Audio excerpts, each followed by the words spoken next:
Ho, ho, hello, and welcome to this episode of Up for Debate, the podcast that spreads cheer to all the children around the world. This is episode number 286, recorded December 27th, 2024. Welcome, everybody. My name is Santa Claus, and I am here, as always. He's Mr. 101. My goodness, he's too much. It's the Mattmeister, Mr. Matt. Good evening. Much too much. You know what, Sean? People out there, they just don't believe in me anymore. They don't need me to host this podcast. So, they think their parents run the podcast. So you know what? I think I'm just gonna take this. I'm gonna take this year off. I'm gonna take this podcast off, and I'll let their parents host the show. What do you think about that? Well, Matt, it's kind of funny to me because you're a teacher, and you kind of have a Santa schedule where for a chunk of the year you just don't do anything. It's pretty awesome. And so when you're called upon to work, you can't take all that time and do nothing, and then when the work time comes, say, "Oh, I have a cold. Oh, the children don't like me anymore." Like they ever did. Yeah, I mean, yeah. So if anyone hasn't figured it out yet, we're doing Rankin and Bass. We're back with more, and today we are starting with 1974's The Year Without a Santa Claus. Definitely a top tier Rankin Bass, I would argue. Originally broadcast December 10th, 1974, based on the book by Phyllis McGinley. Yeah, my experience with this is this is one of the Rankin and Bass that I have seen.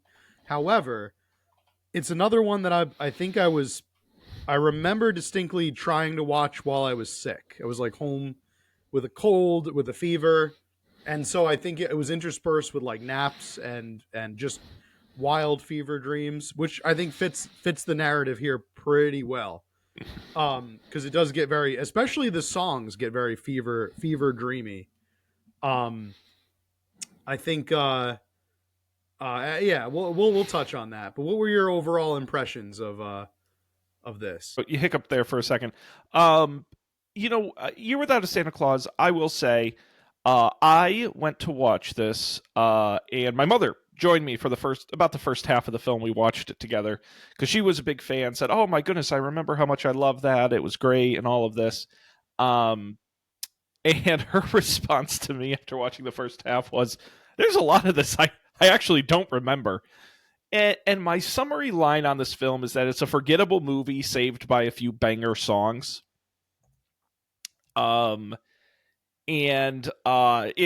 It's weird, but all these Rankin Bass ones are weird. So I guess if it's very much in their oeuvre, in their style, I'm not surprised. But overall, it was fine. It was fine. So, yeah, the thing that most people will remember from this film is definitely the song. The songs, unlike I think any other in Rankin Bass that we've watched so far, these songs are iconic. These are very iconic tracks throughout the show. I think the one that came the closest was probably the Rudolph. I think you had some like Silver and Gold. You had some very notable songs, but this one, but also the story is pretty straightforward, and it is broken up with really some of the most memorable hits. I didn't know like Blue Christmas is in this movie. Here Comes Santa Claus. But that's it's funny because we say like, oh, it's got all these hits, but it's like Blue Christmas, Here Comes Santa Claus are not from this movie. No, but they're so those don't really count. They're kind of like I don't know what you would call them. They're not covers. They're like revivals or something. It's like they chose songs that they knew people would like. Whereas I think for Rudolph, there was some debuts there. That was I think we said they introduced that song in that movie, right? Yeah. Mm-hmm. But even the songs that aren't, I mean, the Snow Miser's song and Heat Miser's song, everybody knows those. Those are thanks in large part to Mr. Freeze and the Batman. Was that Batman and Robin? I think there's a part where he sings it and he has all his henchmen singing it. Well, And to be fair, it's a reprise essentially. It's the same song twice, so I think Mhm. that helps. It's listed as And I two would, separate tracks, but you're right. It is. It might. If this were a play, it would be like a yeah, probably that would be a but I would also slashing. say I think the theme "The Year Without a Santa Claus" is pretty darn catchy. I think that's a pretty good song. Um, but I would also say some of the other songs are not very good, and we'll get into that as we get through the plot. But they're not all hits. But I agree. I think the a kid memory would make you think that Snow Miser and Heat Miser are like much bigger parts of this movie than they actually are. I don't know why they're like the breakout characters. Um, They're literally huge, Sean. That's something I never realized. that's They're true. like I don't know if it's through cinematography or if they just made the puppets bigger, but they're enormous. Like Heat Miser and Heat Miser and Snow Miser are about 5 times larger than than the kid, like some of the other characters. I think sense of scale for this movie was very different. Um, and also as another production note, I want to mention, I think that they did motion better in this movie than some of the other ones that we've seen. I don't know if you noticed that. Like I felt like the way that they affected like the sleigh flying in the sky and just in general a lot of like the dancing of the different characters was much more It looked fluid. good, It looked a little smoother. Like they were hitting their stride, I think, with this film. So which is funny because later in the episode we're going to talk about Little Drummer Boy 2, which may be one of the worst looking Rankin Bass films. mm. Um, and and was not good at all. But yeah, no, I agree with you. It was a great looking movie. Very, very good looking. Yeah. So where should we jump in? Should we introduce the plot? Let's take Um it from the top. Which I wrote, by the so it way, I wrote, what an uplifting film, starting with a busted Santa. busted Santa. Yeah, he's bedridden. Um Santa Claus is but you know what it didn't start with, Sean? It didn't start with a newsreel. This was like one of the first movies they didn't you would have it kind of did. It kind of did toward when Mrs. Claus is like singing her song, but it doesn't just come right out and say it. Santa Claus sick. Like no Santa this year, no Christmas this year. I was kind of a little sad that there was no we weren't introduced immediately via newsreel to the story that was going on. I needed my context, and the context was not shown through the way that they've been doing it. My first note, But yeah, to be fair, it in Rankin Mhm. Bass style, it did start with a narration from a long since forgotten theater actress named Shirley Booth. Yes. And I was just getting to her. I my first note was, is this the woman from Christmas Vacation, the one who plays the like loopy grandmother? You know, like I pledge allegiance to the flag. You know, I didn't confirm it before we go on the air. I wanted to look it up on air purposefully. So I her name's Shirley Booth, and No, she's definitely not, but I is can find not out who her. that Yeah. is. Now we should look up who that is. She sounded a lot like her. I thought maybe that was that would have been a fun little callback then, but oh, she's buried in Montclair, New Jersey. Okay, it's not too far away from me. So You're thinking of Diane Ladd. okay, there you go. There you go. All right. So that out of the way, Shirley Booth is our narrator, as it says in the opening credits. It says like, but it doesn't come out and say like narrated by Shirley Booth. It has like they give her like a special title. It's like the story as told and sung Yeah, by as told and Shirley Booth. sung by. Yeah. Yes, as told and sung by Shirley Booth, who also plays our Mrs. Claus. And we have the return of Mickey Rooney once again as Santa Claus. This is now his second, at least definitely second. Yeah.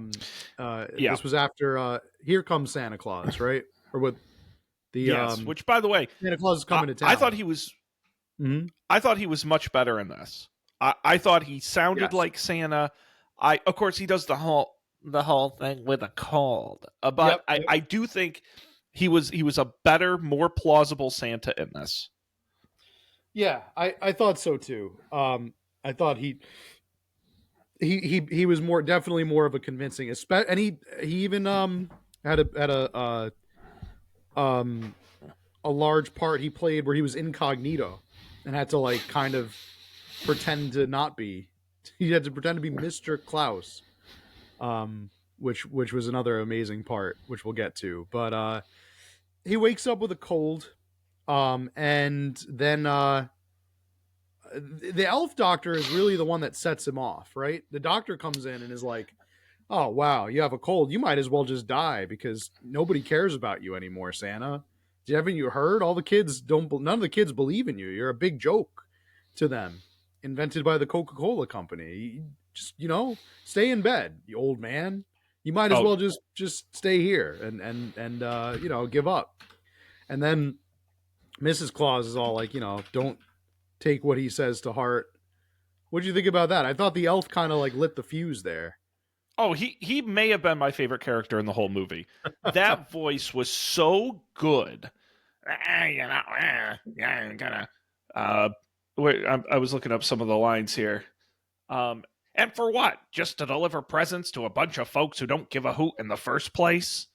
Mhm. Who cares? Nobody cares about Christmas anymore.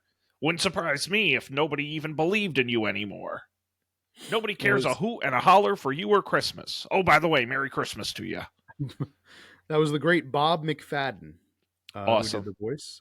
Also appearing in another Rankin and Bass, the 1977 Easter special. The Easter Bunny is coming to town. McFadden voice chugs the train. We may have to So watch that come April. yes, there you go. I did not know that there were Rankin and Bass takes on Easter. Okay. Um, cool. So yep. So Santa listens to him. He says, "Yeah, I'm taking the year off. This is going to be the year without a Santa Claus." Mrs. Claus. Now, okay. Mrs. Claus comes up with a plan here. She sings a whole song about it, about how the song is called "I Could Be Santa Claus," and she constructs a whole plan where she is going to dress up like Santa and deliver the presents on Christmas Eve. And then after the song is over, she immediately abandons that plan and says, "Yeah, no, you're right. It was stupid. This was a stupid idea." Sean, what was the what like why did what happened? What happened is what I want to know. What happened? Yeah, I'm pretty sure it's a mix of they needed to pad time, which is a lot of things in this movie. I also wrote that if that song specifically felt like Shirley Booth's contractual obligation of "I will narrate your movie if you give me one song," and they had to give Mrs. Claus something to do. Um, no, to be Yeah. honest with you, because what happens is she sings the whole song. She's dressed as Santa. The elves come up and they go, "Oh, Mr. Claus," and then she turns around and, "Oh, Mrs. Claus," and she goes, "Well, that's it for that plan." Like she just gives up She immediately. no yeah, and that's the thing is nobody tells her it's a stupid plan and nobody says like it'll never work. She just immediately gives up on it herself.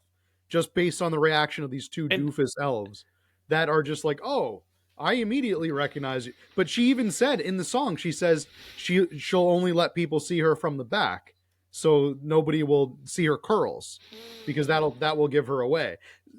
She had it all figured out and then she just I don't know, she abandoned it way too quickly. I thought but immediately.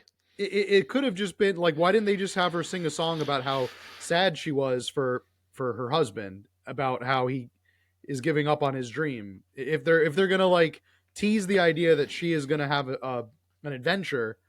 I mean, she does have an adventure, but like it's not the one that we expected. I don't know. It was a weird choice. It almost felt like they wrote the story with her going around and doing what she ends up doing on her own, which they could have done. The two doofus elves don't really do anything in the movie.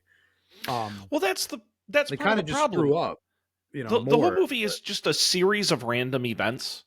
Like it doesn't feel like there's a good. Of course, that's true of all these we've watched. There's not really a good through line. But I'm like, man, a movie arc where Mrs. Claus like tries to be Santa, learns how to be Santa, goes out, like runs into some kind of trouble. Santa has to help her, but Santa learns Mrs. Claus was great all along, kind of thing. Like that's an interesting like arc movie that I'm buying. And instead, it's like, well, we did our song. Took about I don't know 5 minutes off the runtime. Everybody, let's just go to Plan B.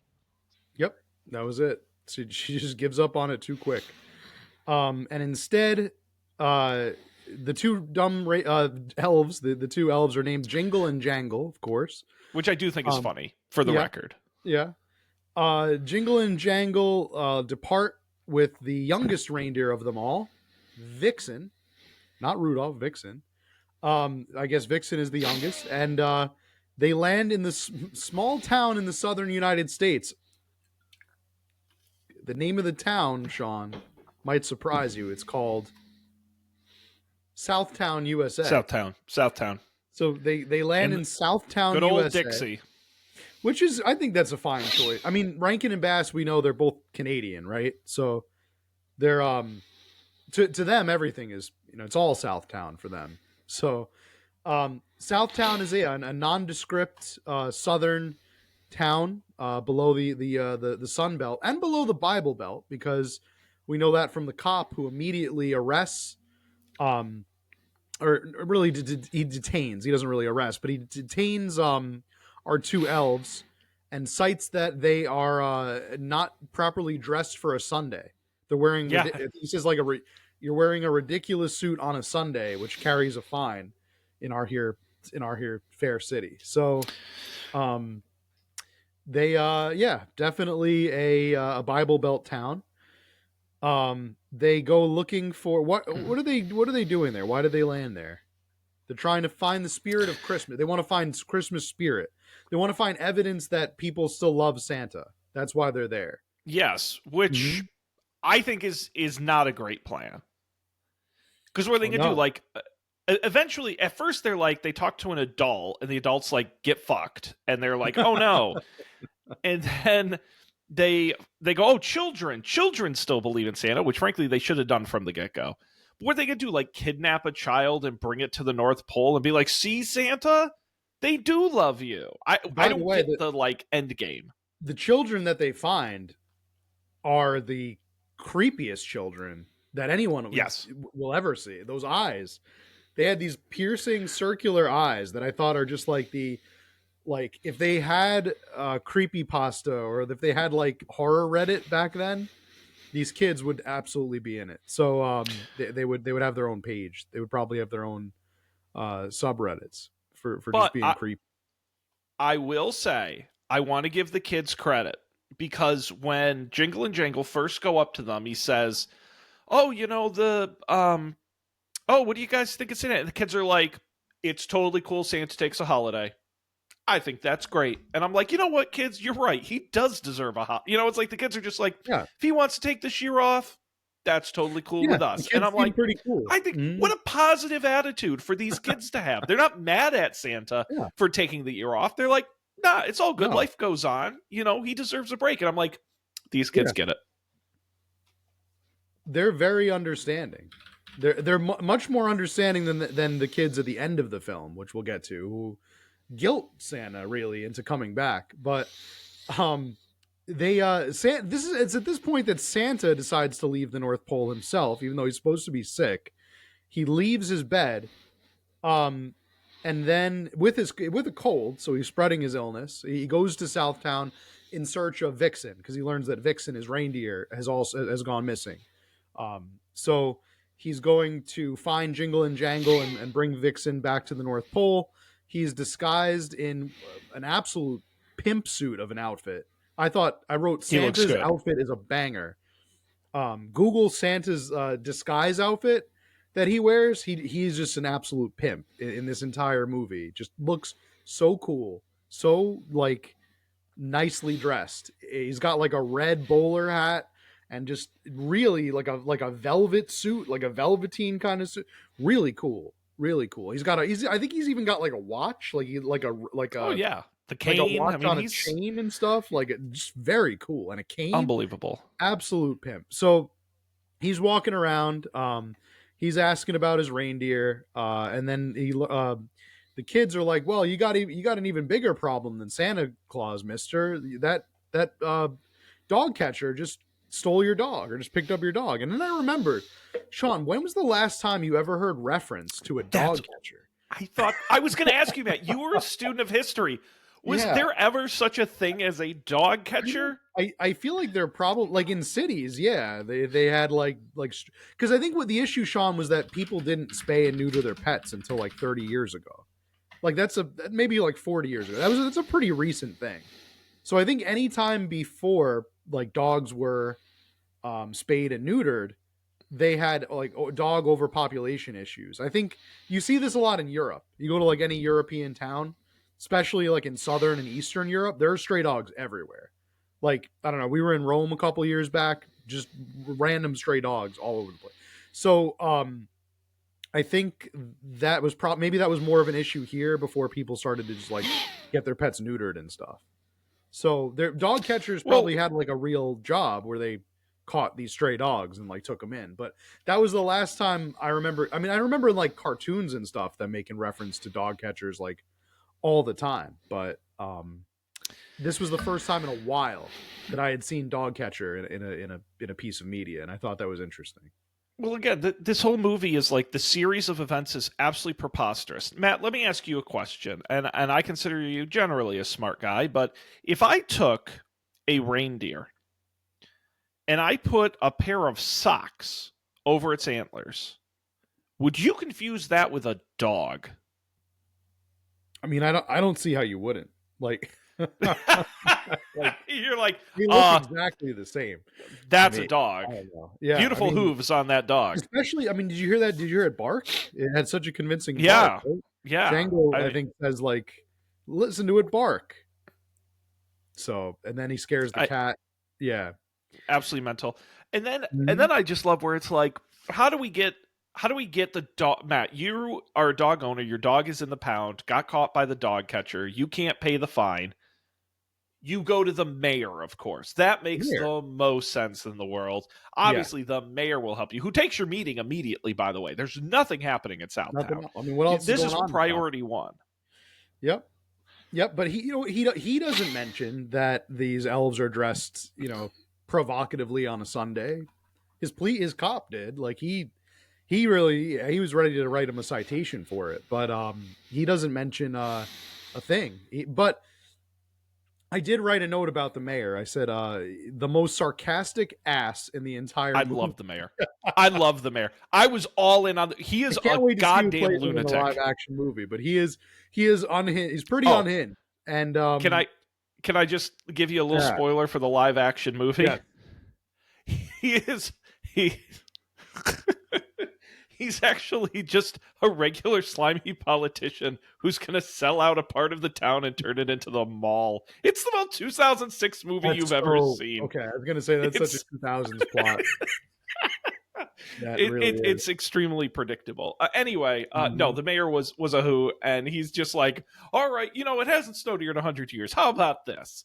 You guys make it snow. I'll give you whatever you want. We'll Whatever you call it a want. holiday. I'll call every mayor in America and declare a holiday for Santa. And then he gets And then he they're gets like, his own. okay, Of course, he gets his own song. It's gonna snow he right here does. in Dixie, which very catchy Yeah, not little bad. tune. Not bad. Um, when he runs around the town, I don't know if you caught. They had a little Charlie Chaplin cameo in that one. That was Hmm. interesting. Just like, um, so that was a fun one. That's kind of where I noticed the motion. Like the motion got better because I just felt like everybody was a lot smoother in that song. Very catchy. I believe that was the first very catchy song. We actually missed a song, I think. It's when Oh, I believe in Santa Claus. So, meanwhile, yeah, while this is yeah. happening, Hmm. Santa meets Iggy, our Hmm. sort of human child for the film, Yeah. goes to his home, and Iggy says, I'm too old. I don't believe in Santa. And his dad goes, well, I still believe in Santa. And Which then I was they surprised. sing, I didn't think he was going to take that approach. I thought the dad was going to be like, "Of course I don't believe in Santa. What are you, stupid?" Like he was like a kid who believed in Santa and then like got older and forgot. And then the Santa that is sitting at the table would be like, oh, now I realize the problem. It's like kids are getting older and they forget about me when they're grown up. And the parents are not teaching their kids anymore. But I thought it was going to be like kind of like that. But the dad is like, yes, I firmly believe in Santa Claus. And then they sing a little bit of an unhinged song about it. Um, what's Well, the song? but there's a reason he still believes, which is we get into the Yes. song where I find this to be a very creepy song. Uh, but Mr. Thistlewhite tells the story of why he believes in Santa, which goes like this. I have the lyrics. Um, I believe in Santa Claus, but there was a time I thought I had grown too old for such a childish rhyme. He came a dream to me till one Christmas night. Someone stood beside my bed with a beard of white. So you're too old for Santa Claus, he said with a smile. Then you're too old for all the things that make life worthwhile. For what is happiness but dreams, and do they all come true? Look at me and tell me, son, what is real to you? Terrifying. Terrifying stuff. Of Yeah. course, he believes Santa's real. Santa spoke to him and threatened him with a smile. Just like love, you know he's there waiting to be missed. Oh my god! Um, So, and yeah, I do want to just believe in Santa Claus like you believe in love. Just believe in Santa Claus and everything he does. Wipe that question from your mind. Yes, he does exist, Matt. I have to ask myself: is this song secretly about Jesus? Because it felt a lot like Jesus. This felt I, very religious. This crossed into religious I, territory. I don't think there's any secret there. I think that's Okay. very much I think what the song is about. Yeah, I think really that's what most of this movie is I actually mean, about. can Scott. can I try something on you? Mm-hmm. Just believe in Jesus Christ like you believe in love. Just believe in Jesus Christ and everything he does. Wipe that question from your mind. Yes, he does exist. Just like love, you know he's there waiting to be missed. I really see no difference there. That's Charles thinks so too. Charles It's a no. agrees. He never gets that involved on podcast night, Yeah, but he he's really caught the wanted to Christmas spirit. join. He did. He saw I was in Charles my believes. Santa outfit. He believes in Santa Claus and He, Jesus. well, he didn't get anything for Christmas because he's Oh, spoiled all year, so he doesn't of get anything for course, Christmas. of course.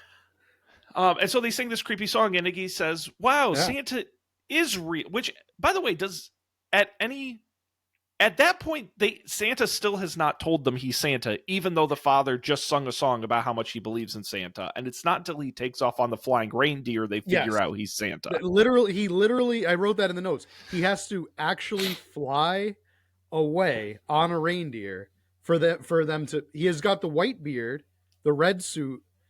At one point, he even takes the bowler hat off, which I don't know how much of a disguise that really is, but his name is Mister Klaus, which he I believe says Claus at first, and then change. Oh, Klaus, Mister Klaus. All of it. Yeah, I don't know, but at the end of the day, yeah, it's the flying reindeer. That's what convinces him that this is happening. Um, and the song, of course, the very touching song, creepy. So now all of a sudden he believes, and then I wrote when they're in the next scene with Frost Miser or with Snow Miser, I wrote that Iggy like immediately goes to Santa's defense and is like, leave Santa alone, he's the best. And I was like, dude, like 10 minutes ago you were just besmirching his name. You were just like crapping all over his name, and now leave him alone, he's the best. Santa doesn't deserve this. What a little shill. What a little shill. I don't like this kid at all. Not as cool as the kid from Rudolph.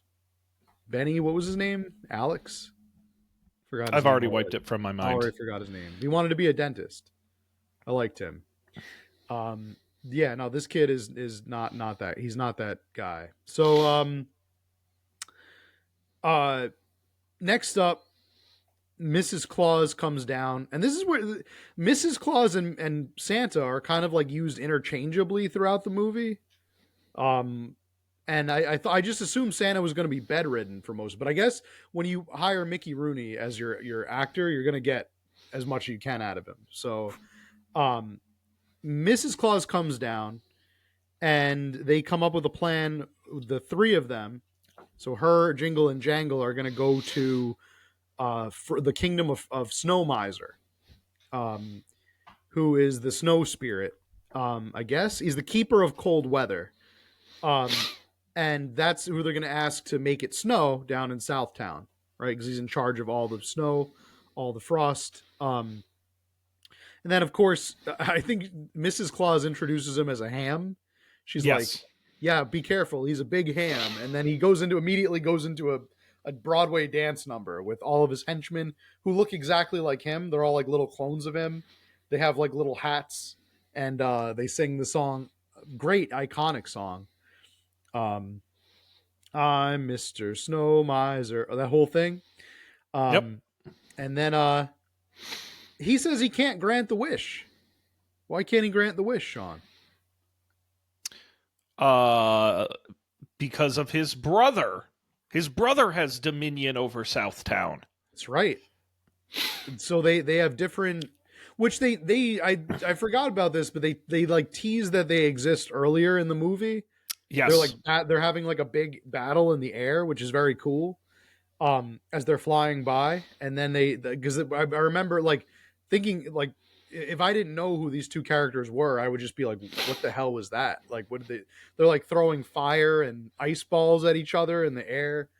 Um, and then yeah, he says no. So the Southtown is actually my brother's domain, Heat Miser. He called they go at each other with various nicknames and monikers. Um, then they're like, all right, we have to ask Heat Miser. So they have to travel all the way over to Heat Miser's domain, and lo and behold, he gets his own song and dance about how he's Mr. Green Christmas and Mr. Sun. Um, which, by the way, I think I wrote that he's probably winning in this cosmic battle. What do you think? I think Heat Miser's probably like in our own reality. Heat Miser's, I think, kicking Snow Miser's ass right now. Yeah, I mean, I I would think Snow Miser is like slowly being poisoned by too much carbon in the atmosphere, and like Yeah, he's sickly. He's like Santa in this. He's he sickly, would be. and Yeah, it's going to be the year without a Snow Miser. I think that's where we're heading towards Um, for sure. I I will say, Hmm. um, I do think there's a lot of really great written bits in this part of the movie, the insults they throw at each other. I wasn't able to find a Yeah, direct quote somewhere, but I do think we need to bring back phrases like saying someone is too much. Like, Matt, you're too much. You're he's being too too much. much. Yeah, It's great. I love that kind of just too 70s much. language. Just too much. Put an egg in your shoe and beat it, kid. Yay! There Classic. you go. You Classic. know, some of Uh, that, when they do hmm. the back and forth between the two of them and they're talking smack on each other, calling them a hothead and all that. It is Yeah, a very charming part of the film. it is. The old snow cone. I think And by the way, he calls Snow Miser I a snow cone. small little hiccup there. I don't know if you know this. Did you know that they made a Miser Brothers sequel to this movie? No, did they? No way. Yeah, it's called a Miser Brothers Christmas. It was made in 2008. It was stop motion. Um, Okay. made by it was not made by Rankin Bass. It was made by Warner Brothers. Um, Mickey Rooney reprised his role of Santa Hmm. Claus, and George S. Irving reprised his role as Heat Miser. I think we're I gonna have this. We may have to add that to the list. it. They gave It him each a it little makeover. I'm looking at the artwork now. Very interesting. yeah yeah. It Okay. doesn't look too bad from these stills I'm seeing on Well, the it's Christmas got a rich specials story wiki. here. I'm just More looking at a about little Mother bit of Nature and all the that. Wikipedia here. They got they added even more siblings to their family: North Wind, Earthquake, Thunder, Lightning, and the Tides. Interesting. Okay. Um, Heat Miser cannot oblige either. He's got an issue. He doesn't. He cannot let it snow in the South Town. He has no interest in that deal. He says that it's not, it's ridiculous. But um, Santa Claus or Mrs. Claus talks him into a deal, brokering a deal. Like, what if we give you let it snow in Southtown, but we get it green Christmas in the North Pole. So no snow in the North Pole. It'll be like 100 degrees in the North Pole. That could cause all kinds of issues, couldn't it, Sean? All kinds of Yeah. Well, I think climate and ecological issues aside, Santa is kind of built for the warm weather. He says all his reindeer will die. I mean, that's established in canon in this movie that the reindeer get sick and die if they are not in cold weather. So Mrs. Claus is putting all of the reindeer at risk right here. Probably all the elves too, and Santa. She's really this is dangerous. This is a dangerous move. I think Heat Miser benefits way more than Snow Miser here. Just letting it snow in some random poke ass town in podunk town in southern United States versus the North Pole. Think about what that would do to the Earth and to Santa's overall image. So I think Snow Miser is well within his rights when they call him up and he says, "Get, put an egg in your shoe and beat it, Heat Miser." Yeah, terrible deal. Terrible deal. He asked for way too much. Yeah. It was no dice at that point. He negotiated in poor faith. Let's be honest. He sure did. I think Snow Miser, he might have been willing to give up a little. I think doesn't he literally tell Heat Miser to go to hell? Or no, he says you're the devil or something. Yeah, something like that. I interpreted it as him just saying go to hell. Yeah. I think he says that she's making a deal with the devil, something along those lines. But he might as well just tell her to go to hell. So, eventually she's going to go over their heads because they keep fighting. They fight through the phone, which is kind of cool. And then yeah, they have a Zoom call. She does like a Zoom call with Snow Miser. I thought that was kind of cool because that wasn't a thing in 1974. It was probably only like on Star Trek or maybe some spy movies. But yeah, they have a literal Zoom call, and then she says, "I'm going over your heads. I'm going to speak to your mother." Oh no. Mother Nature, that is. So she's going to see Mother Nature, the mother of Snow Miser, Heat Miser. What did you think of the depiction of Mother Nature in this movie? I thought it was unremarkable. Yeah, I did too, and I thought it was a little bit. It was more tame than I thought I was expecting. I thought it was going to be some kind of. She was going to be some kind of like crazy nature spirit, especially looking at a lot of the other Rankin and Bass when they kind of go off the. I mean, we had that flying lion griffin character from sure, Moon Chaser. Like, yeah, I thought it was going to be something like that. It's just a lady. It was just a lady with a hat. She didn't even really do anything that incredible. She didn't like make flowers grow out of her hands or something like crazy. She just an old lady. She's a lady. She didn't get a song. Garden. She didn't get a song either, which maybe if they hadn't given one to Mrs. Claus, would have been a time they could have given her a song. She doesn't get to sing like "I'm Mother Nature," like nothing like that. Like her sons. That would have been funny to do it a third time. Yes. That would have been awesome. Yeah, I mean, the funny thing is they set it up like after the Snow Miser, Heat Miser thing, whatever, and she goes, "I'm going above your head," and Jingle and Jingle go above our heads, and like they make it this big deal that they're going above the head. The Mother Nature scene is like maybe 2 minutes and solves the problem immediately. Immediately, yeah. It was. She's just like, "You two do it," and they're like, "Okay." Yeah, I guess we have to now. Yeah. It was. It was a shockingly weird. Fast resolution. Yep. Immediately resolved. Yeah. So yeah, that's pretty much it. It's handled. They're gonna do. It's gonna snow in Southtown. All the reindeer are gonna die. because it's gonna be 101 degrees in the North Pole. But it doesn't matter because now we get a song where Santa Claus is coming to town. Um, right, here comes Santa Claus. Right down Santa Claus Lane, which they name a street in the town, Santa Claus Lane. Well, Um, this to me is where the movie goes completely off the rails because it starts to snow in Southtown. Mayor goes nuts, says, "Oh my God, they did it! It must be real. Hey, let's declare." By the way, at this point, Vixen's already been out of the dog pound for like 80% of the movie, so that they didn't even need to really finish the task, but they did. At this point, he's all right. They declare a federal holiday that Santa gets off, which is odd.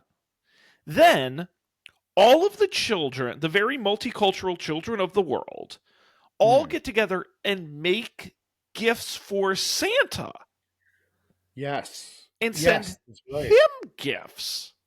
Mm-hmm. And they sang Elvis's Blue Christmas, right? Yes, a very sad Mm-hmm. rendition of the girl, and she's crying. And there's a big tear, and he gets a bunch of gifts, and he says, all right, screw this. I don't want a day off. Mind you, they just created a federal holiday for this. But I don't want the day off. I want to deliver gifts, even though he just got a bunch of gifts from children around the world who worked really hard to give it to him. Yes, and then that Very guilts him confusing. into coming back. I mean, I thought maybe they included the song because it was like Elvis is at the height of his. I just looked up when Elvis died in '77. It says so. This is like right before that. So he's. I guess Elvis Fever is up there, and he. This song is very popular at the time, but I mean, maybe they were like, we have these kids. I don't know. I don't know. This is the everything stops making sense as soon as they get Mother Nature to fix everything in 2 seconds, and then it's like Well, but we that's have all what's this crazy movie is it's left. like why didn't the movie just end with it snowing and him being No, like, "Oh wow, yeah, look these it's people unnecessary they work because together and they made it snow and they believe in that's the me and this Christmas is spirit. great. Yeah, Ho ho ho, the part, etc." yeah, where the kids, it's almost like too many writers were involved in this, or too many people had different ideas because you get things like Mrs. Claus singing a song about how she's going to dress up like Santa, and then that plot goes nowhere. She gives up on it immediately. You have the heat miser, snow miser situation, which gets resolved immediately, and then you have the song blue. You have the Blue Christmas and the kids giving gifts to Santa, which was never.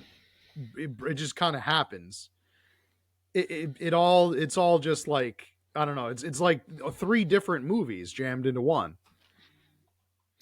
Well, but I think and that's where you get to and now that we're at the end, um Like what should have happened is that Mother Nature should have been like, I don't care, don't bother me with this crap. And then Mrs. Claus is like, I don't know, there's no way we could save Christmas.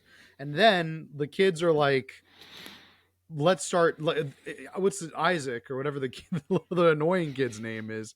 Iggy. Iggy is like he's like, oh no, I saw Santa, I know him for real, like let's give him gifts. And then he convinces his friends to do it, and then they convince other people to do it, and then through that, uh, I don't know, Frost Miser and Heat Miser are like, it doesn't matter if it snows, what really matters is Santa is alive. Like that would have been, I felt like would have made more sense. I don't know. Well, it, I, it was odd. It was just like the plot went in many different directions here. Um, the the thing about this movie is I think it suffers from a lot of the problems a lot of the other Rankin and Bass films do. And that's okay. They're movies for children. Maybe we overanalyze them a little bit. But I think maybe. this one in particular is well remembered for a couple reasons. One is I think it looks the character designs are fantastic in this one. Maybe the best since Rudolph. It looks really good. Um Hmm. and the songs are really great. Songs are bangers. They're definitely memorable and catchy. And I think the performances are very good, and I think that all makes up for a very mediocre plot that barely makes any sense. So I think as far as a kids movie goes, it's not like Despicable Me has the greatest plot in the world, but people remember the characters and the songs. So I think this movie was very successful from that perspective. Yeah, I mean, it's certainly iconic. We're not saying, for disregarding whether it's good, not good. It's extremely an iconic movie. It's one of the, it's one of, if not the most, I think, renowned of Rankin and Bass's work. It's right up there with Frosty. It's right up there with Rudolph. It's extremely, it's got extreme popularity. So I think it is certainly whether the plot notwithstanding, it's iconic nonetheless. Extremely iconic, and I would say worth watching. Yeah. I would say definitely worth it. So yeah, that was Year Without a Santa Claus. Anything to say and to close it up? No, just how excited I am. It's going to snow right here in Dixie. Mm-hmm. Right here in Dixie. Yeah, that mayor sure ate crow in the end, didn't he? But you know what? I give him credit. He Mhm. stood by his end of the bargain. He did. He got it done. He somehow got every mayor in America to make up a holiday for Santa. Yes, he did. Santa Day. Go figure. But yeah, I have a feeling this is not the last we're going to see of the Year Without a Santa Claus. But Rankin and Bass. More to come there. Indeed. What do we got next? Well, Matt, we're jumping ahead a little bit here, going to 1976. You may remember a couple weeks ago we watched The Little Drummer Boy. Well, this time he's back in a sequel, Little Drummer Boy Book 2 from 1976, sponsored by the American Gas Association for some reason. In this one, 22 minutes, pretty quickie. Our little drummer boy is back with his animal friends. And it picks up right where the last one left off. The baby Jesus is here. The baby Jesus. Which was kind of cool, actually. I kind of like that they picked up right where the last one ended. Yes. But other than that, Matt, I did not like this. It was bad. It had almost no redeeming qualities. The songs weren't very good. It didn't look good. The new kid's voice was a bummer. It was not as good as the old kid's voice. The drummer boy really didn't do anything. And it was entirely forgettable. But that's my, hey, listen, I have one opinion, Matt. John, I'm sure you disagree. It had Money, Money, Money, the all-time Christmas classic. How could you, money, money, God. money. And then, when and they it just explain how bartering works. When they invented money, they invented yes. greed. Now we're no longer trading for things that we need. I give you an egg and get some butter back. Now I give you a coin for all the things I lack. What a great, and then I just love that. And then at the end of the song, we get, see, that song was so good. The song was so good, it almost broke the show. Unbelievable. There's that part of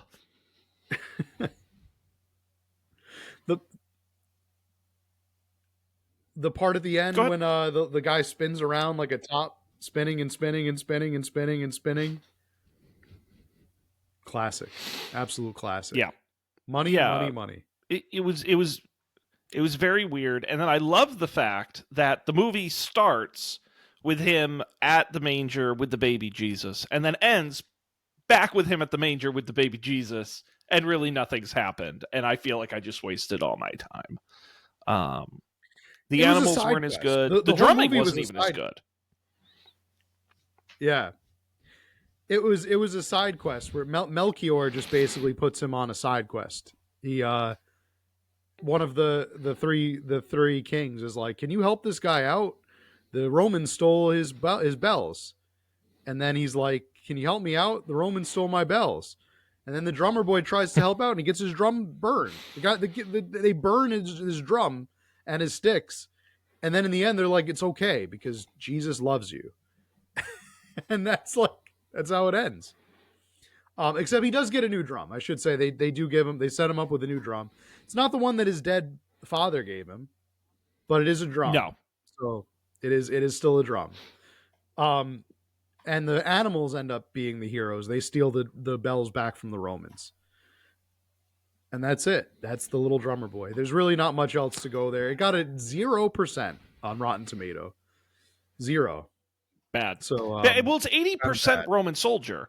I mean, the drummer boy isn't even in it that much. No, the villains are in it almost the whole movie. The drummer boy just comes in at the end. He's going to be like a distraction. But he barely does anything. Yeah. Well, this is like, it's like people who talk about how, the Star Wars prequels start with, Federation trade routes and and all that kind. And I'm like, I felt the same way about this, where it's like, it's a movie about paying taxes. Yes. However, did you know this was narrated by Bing Crosby? Bing Crosby was our storyteller. That's not true. Bing Crosby. Was he? That can't be right. According to this Rankin and Bass Greer Wikipedia, Garson. What?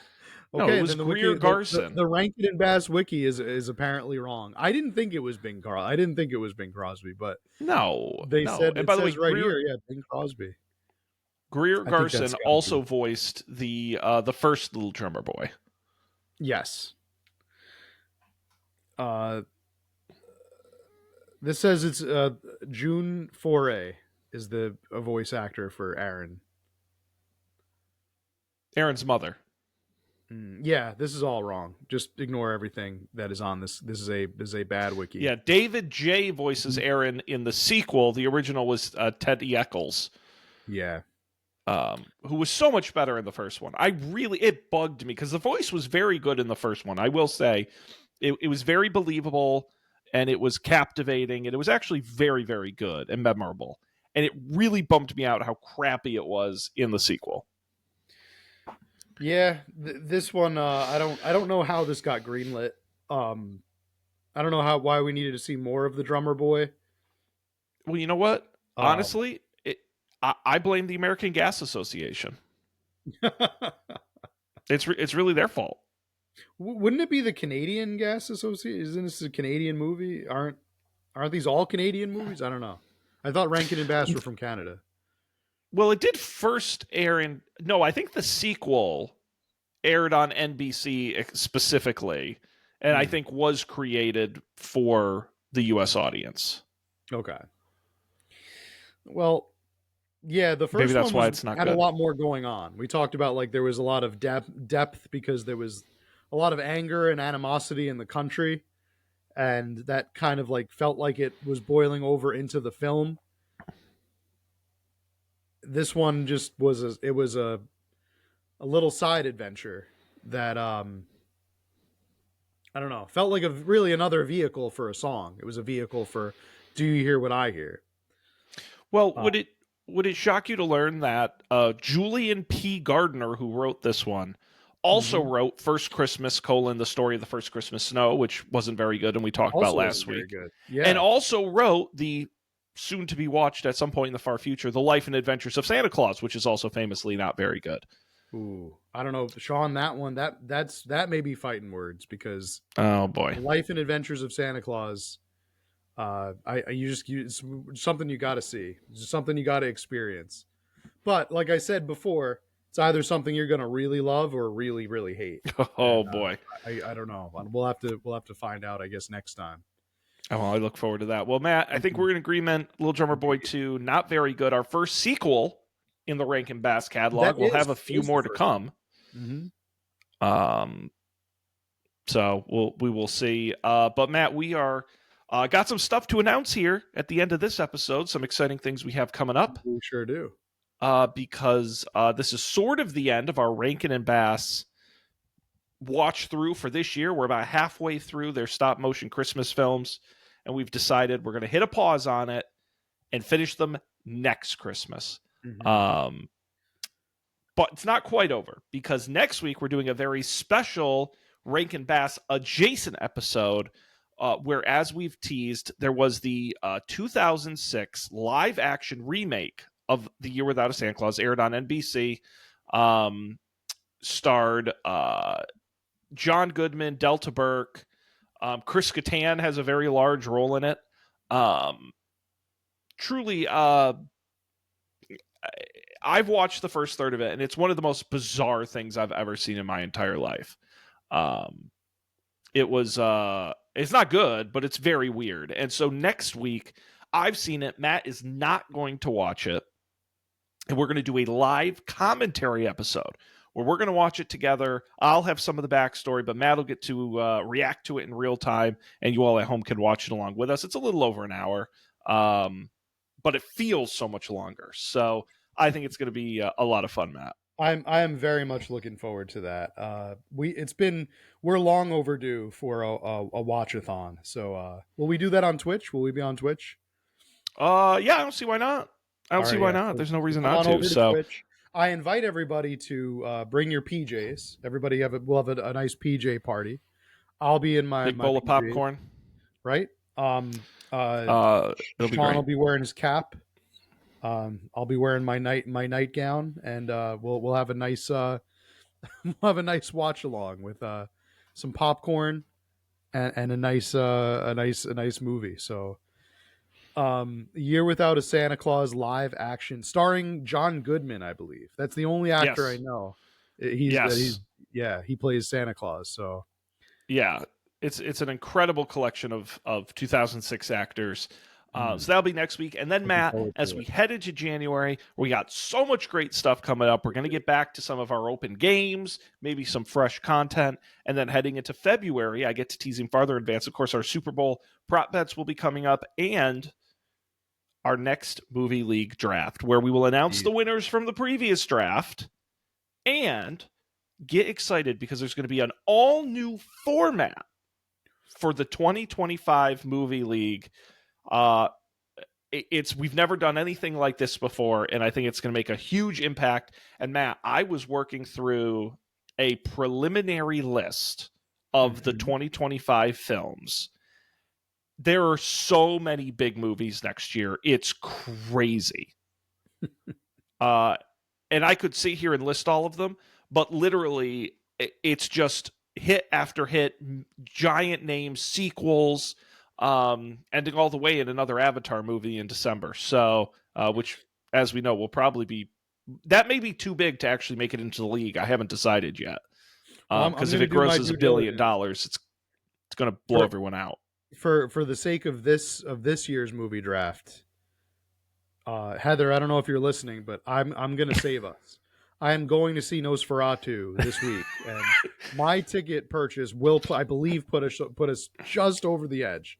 Just my purchase alone, I think, will put us right in. I think we're teetering on the edge of first, and I think once I do that, we got first on lock. So, no worries, I got this. It's in the bag. So, Well, Matt, I will say, yeah. if you Mm-hmm. and about 38 million of your closest friends went and saw Nosferatu, absolutely, I think you All right. could do it. You heard him, folks. Get out there. Let's do it. Let's I mean, bring it home. Bring it I home will for say, Heather. I did update the sheet tonight before we did the show, and I won't get too much of the details here, but you are close to the $1 billion mark. I don't think you're going to cross it, but I would love you to. So I am rooting. You only need 40 million to do that. So that, because we've never had 3 teams hit the $1 billion mark. That would be incredible. Yeah. Yeah. So, and yeah, I think crazier things have happened, right? Nosferatu movie of the year. Indeed. Indeed. Well, So, and hey, Lord of the Rings, The War of the Rahim. I'm sure you've seen that a couple times. I try to do what I can to support the team. Do you know, I learned, I wouldn't have put it on the list if I had known this. And of course, I did the list back in February, and this is a December movie, so I had no idea. Apparently, they only made this movie because legally they had to make a movie or they would have lost the rights to Lord of the Rings. So they literally had no plans to make any money on it. It was literally Oh, just they legally had to put a movie in theaters based on Lord of the Rings. whoops. And so I had no idea. So I'm like, oh, that's why nobody saw it, because they didn't That's care. why. Yeah. Which is so funny. And then before you know it, it's going to be March Madness. Oh my god, I can't Wow. even. And Sean, I already have so many ideas. So many ideas in the works. Our favorite time of year. Oh boy, are you going to send me a box of food? There is a very good chance. Yes. All right. Maybe Then some I more might put up dots. with some text-based adventure games. Maybe We'll some see. more dots and text-based adventure. Oh. Hey, the dots were good. I like the dots. The You dots are always wanted great. to send me They are more. a great snack. They are. They were good. Mhm. Yeah, man, it's gonna be great. Well, listen, last show of 2024, great year, lots of great stuff. 25 is shaping up to be great, folks. Go out, check out the back catalog. It's fresh as always at upfordebate.tv or wherever you get podcasts. Of course, the video versions are on YouTube. Definitely going to want to watch next week on video because we'll be commenting in real time with the film. But there's so much great content for you to listen to. And of course, make sure you subscribe on both platforms. Of course, get a hold of us at upfordebate.tv, upfordebatetv@gmail.com is the email address. Matt, going to wrap it up here. On behalf of Matt, I'm Sean. Appreciate you being here. We're going to see you next time for more holly jolly goodness on another Up for Debate.